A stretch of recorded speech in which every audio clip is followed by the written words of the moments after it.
अस्सलाम वालेकुम दोस्तों, आज की इस वीडियो में हम चैप्टर नंबर 11 डिसीजन कंस्ट्रक्ट्स के प्रोग्राम करने जा रहे हैं। चैप्टर नंबर 11 के 6 प्रोग्राम की स्टेटमेंट है, write a program that inputs a number, it displays square root of the number if the number is positive, otherwise the program displays a message invalid input. यानी कि हमें इसमें ऐसा programme बनाना है जिसमें हम एक वेरिएबल में वैल्यू इनपुट लें और उसका स्क्वायर रूट मालूम कर लें अगर वो पॉजिटिव हो, वरना हम उसमें ना प्रोग्राम में इनवैलिड इनपुट प्रिंट कर दें। बिल्कुल ही आसान सा प्रोग्राम है, बस इसको स्टार्ट करते हैं हम। ये हमने यहाँ पे 3 लाइब्रेरीज इंक्लूड किए हैं और ये मेन फंक्शन हमने बॉडी लिख लिया है। हम बॉडी में हम स्टार्ट करने लगे। अब हमने एक वेरिएबल लेना है जिसमें हम यानी कि जिसका हम ना स्क्वायर रूट फाइंड कर सकें। अब हमने इसकी वैल्यू ले लेनी है प्रिंटएफ में।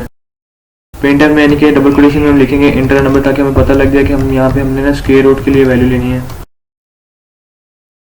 स्कैनएफ के जरिए हम इनपुट लेंगे, स्कैनएफ डबल कोटेशन में हम इसका फॉर्मेट लिखेंगे जिसमें हमने वैल्यू लेनी है। हमने मोड डी यानी कि अगर हमने इंटीजर में लेनी है इसलिए हम यहाँ पे मोड डी इस्तेमाल करेंगे। एन ऑपरेटर होता है ना, ये होता है एड्रेस ऑपरेटर और ये एक्स में वैल्यू जाकर स्टोर होगी। अब हमने सिंपली एक और वेरिएबल लेना है जिसमें हम ना स्क्वायर रूट की वैल्यू स्टोर कर सकें, इसलिए हम लेंगे यहाँ हमने डबल टाइप का एक वेरिएबल ले लेना है जिसमें हम स्क्वायर रूट की वैल्यू स्टोर कर सकें और उसका हम नाम रख देते हैं रूट। अब यहाँ पे हमने इफ स्टेटमेंट लगाएंगे जिसमें हम यानी कि पता लगाएंगे ये नंबर नेगेटिव तो नहीं है, x greater than equal to 0 positive हो तो हमने स्क्वायर रूट फाइंड करना है। तो हम रूट में हम वैल्यू स्टोर करेंगे स्क्वायर रूट की। sqrt एक फंक्शन है जो कि हमें स्क्वायर रूट फाइंड करके देता है, ये बिल्ट इन फंक्शन है। डबल ब्रैकेट में इसके हमने वेरिएबल का नाम लिखा है जिसका हमने स्क्वायर रूट फाइंड करना है और हम प्रिंटएफ के जरिए यहाँ पे हम प्रिंट कर देंगे स्क्वायर रूट की वैल्यू। पॉइंट 2 लिखेंगे ताकि हमें पता लगे कि हमने डेसिमल पॉइंट कितने शो करवाने हैं पॉइंट के बाद। यहाँ पर रूट लिखेंगे ताकि एफ में जाकर वैल्यू प्रिंट हो जाए। एल्स में हम स्टेटमेंट लगाएंगे इनवैलिड इनपुट, ताकि अगर वो नेगेटिव वैल्यू दे तो वो इनवैलिड इनपुट स्टोर हो जाए, प्रिंट हो जाए स्क्रीन पे। अब हम एफ लेते हैं दबा के एग्जीक्यूट करते हैं। यहाँ पे कोमा आना था रूट से पहले, इसलिए यहाँ पे एरर है। अब हम यहाँ पे 25 इंटर करेंगे तो हमारा स्क्वायर रूट आ जाएगा 5.0। 7th प्रोग्राम है, मैंने उसमें ये बताना है कि एक साल हम जो इनपुट करेंगे वो लीप ईयर है या नहीं। इन टाइप का हम वेरिएबल लेंगे जिसका हम नाम रख देते हैं वाई। प्रिंटएफ के जरिए हम ईयर स्क्रीन पे प्रिंट करवाएंगे। स्कैनएफ के जरिए हम इनपुट लेंगे, यहाँ पे डबल कोटेशन लिखेंगे। मोड डी फॉर्मेट स्पेसिफायर है जो कि इंटीजर के लिए यूज होता है। यहाँ पे हम लिख देंगे एंड वाई यानी कि वाई में जाके स्टोर हो जाएगी। अब यहाँ पे कंडीशन लगानी है इफ में हमने कि अगर वो 4 पे डिवाइड होता हो तो लीप ईयर है। डिवाइड हम यहाँ पे यूज नहीं कर सकते, इसलिए हम मोड का यूज करेंगे जिसे कहते हैं रिमाइंडर ऑपरेटर। रिमाइंडर ऑपरेटर यानी कि अगर हम डिवाइड करें और 0 के इक्वल आ जाए ना तो इसका मतलब ये होता है कि ये डिवाइड पक्का हो जाता है। तो इसलिए हम यूज करेंगे y mod 4 यानी कि 4 को अगर हम मोड करें तो 0 के इक्वल आए, यानी कि अगर रिमाइंडर जो ईयर होगा उसका रिमाइंडर 0 के इक्वल आए डिवाइड करने से 4 पे, तो हमने ये कर देना है कि प्रिंट कर देना है कि ये एक लीप ईयर है।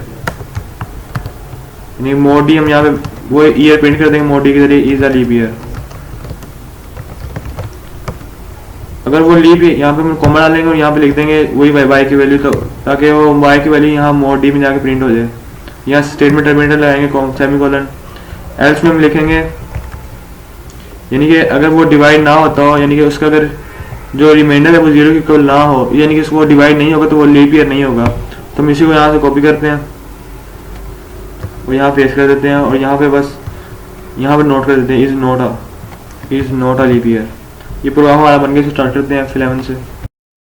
इंटर ये अब हम 2012 कर लेते हैं तो 2012 इज अ लीप ईयर, क्योंकि ये 4 पे डिवाइड पक्का हो जाता है। प्रोग्राम हो गया, हम अगले प्रोग्राम की तरफ चलते हैं। 8th प्रोग्राम है जिसमें हमने सैलरी और ग्रेड इनपुट लेने हैं और 50% बोनस ऐड करना है अगर ग्रेड 15 से ज़्यादा हो, और अगर ग्रेड 15 या 15 से कम हो तो हमने 25% सैलरी का बोनस ऐड करना है और उसको बस टोटल सैलरी को हमने डिस्प्ले कर देना है। यानी कि हम फ्लोट टाइप के 2 वेरिएबल लेंगे FLOAT।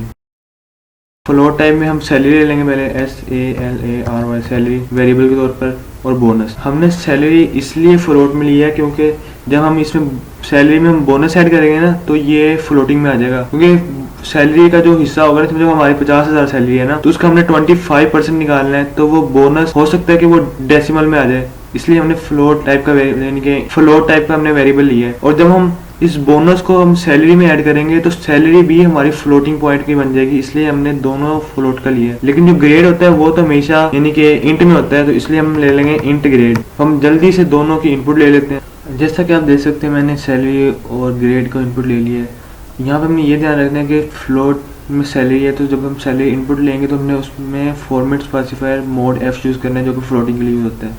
अब हम कंडीशन लगाते हैं कि अगर हमारा ग्रेड 15 से ज़्यादा हो, यानी कि ग्रेड ग्रेटर देन हो 15 से, तो हमने ये करना है कि हमने जो सैलरी में 15 यानी कि 50% ऐड कर देना है। यानी कि जो बोनस होगा वो हमारा 15% होगा सैलरी का। तो हम इसके लिए परसेंटेज का फार्मूला लगाएंगे, यानी कि जो सैलरी होगी ना SALARY, उसको हम मल्टीप्लाई करेंगे 50% से।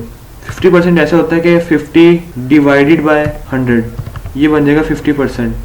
क्योंकि ये फ्लोटिंग पॉइंट में हमारी सैलरी, तो इसलिए हम 0.0 लगाएंगे ताकि हमें इसको पता लग जाए कि ये इंटीजर में नहीं ली हमने वैल्यू, ये फ्लोटिंग में ली है। ये हमने यानी कि जो बोनस होगा ना हमारा, वो सैलरी का 50% आ गया बोनस में। यानी कि अगर 2000 होगी ना हमारी सैलरी, तो ये 1000 रुपीज़ बोनस हमारा हो जाएगा। अब हम एल्स में जाते हैं कि अगर हमारा ग्रेड 15 से या 15 से कम हो, तो फिर हमने क्या करना है, यहाँ पे हम कंडीशन लगा भी सकते हैं कि else grade less than equal to 15, लेकिन एल्स हमने लगा लिया तो इसका फ़ायदा नहीं है। तो एल्स हम यहाँ पे लगा लेते हैं bonus is equal to salary, यानी कि अगर 15 से कम होगा ना तो फिर हमें सैलरी का 25% मिलेगा। इसलिए हम स्टैरिक लगाएंगे यहाँ पे, जिससे मल्टीप्लाई करते हैं। Asterisk 25 divided by 100। 0.0 में दोबारा बता देते हैं इसलिए लगाया ताकि ये कंपाइलर इसको समझ लग जाए कि ये हम इंटीजर में नहीं ले रहे, हम डेसिमल में ले रहे हैं, ताकि कैलकुलेशन में कोई इशू ना आए। अब हमने बस ये प्रोग्राम हमारे तकरीबन बन चुका है कि हमने बोनस दोनों का निकाल लिया है कि जब ग्रेटर देन 15 ग्रेड है और लेस देन 15 ग्रेड है, इन दोनों में हमने बोनस निकाल लिया। अब हमने बस जो टोटल सैलरी उसमें ऐड करना है, यानी कि salary SALARY salary is equal to जो हमारी प्रीवियस सैलरी है, जो हमने इनपुट ली है सैलरी की, सैलरी प्लस जो बोनस है। बस हमने यहाँ प्रिंट आउट कर देना जो भी हमारा है, प्रिंट एफ के जरिए स्क्रीन पे हमने प्रिंट कर देना है। यानी कि टोटल सैलरीज या फिर योर सैलरी जो मर्जी लिख लेते हैं, टोटल सैलरी लिख लेते हैं। टोटल सैलरी हम मोड डी के जरिए हम इसको प्रिंट आउट करा सकते हैं, लेकिन वो पॉइंट के बाद वैल्यू नहीं देगा, इसलिए हम मोड एफ लगाते हैं ताकि हमें पता लग जाए कि वैल्यूज हमने फ्लोटिंग पॉइंट में लेनी है।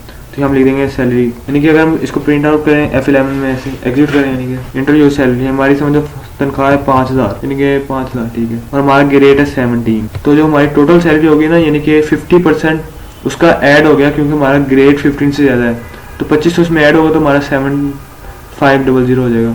और देखो ये पॉइंट के बाद 6 0 आ रहा है, इसको हम कंट्रोल करने के लिए यहाँ पे .2 लगा सकते हैं, यानी कि मोड के बाद .2, यानी कि हम इसको एग्जिट करेंगे ना, 7th ग्रेड यहाँ लिखते हैं, तो यहाँ पे देखो पॉइंट के बाद 2 डॉट आ गए 0, यानी कि इसी तरह, यानी कि इस तरह हम कि बोनस यानी कि सैलरी की अगर आपको मिक्सिंग हो रही है ना, तो यहाँ पे सैलरी काट के नेट सैलरी कर दें, यहाँ पे नेट सैलरी SALA, और यहाँ पे आप एक और बस कॉमा डाल के एक और कर लें नेट सैलरी। वेरिएबल जब भी लिखते हैं इकट्ठा लिखते हैं SALARY, वेरिएबल से अपने रूल्स करेंगे, जब भी लिखते हैं ना तो स्पेस नहीं होनी चाहिए, हम स्पेस इंक्लूड नहीं कर सकते, तो इसलिए यहाँ पे ये देखो ना, यहाँ पे हमने नेट सैलरी करना था, इसकी वजह से ये इशू आ रहा था।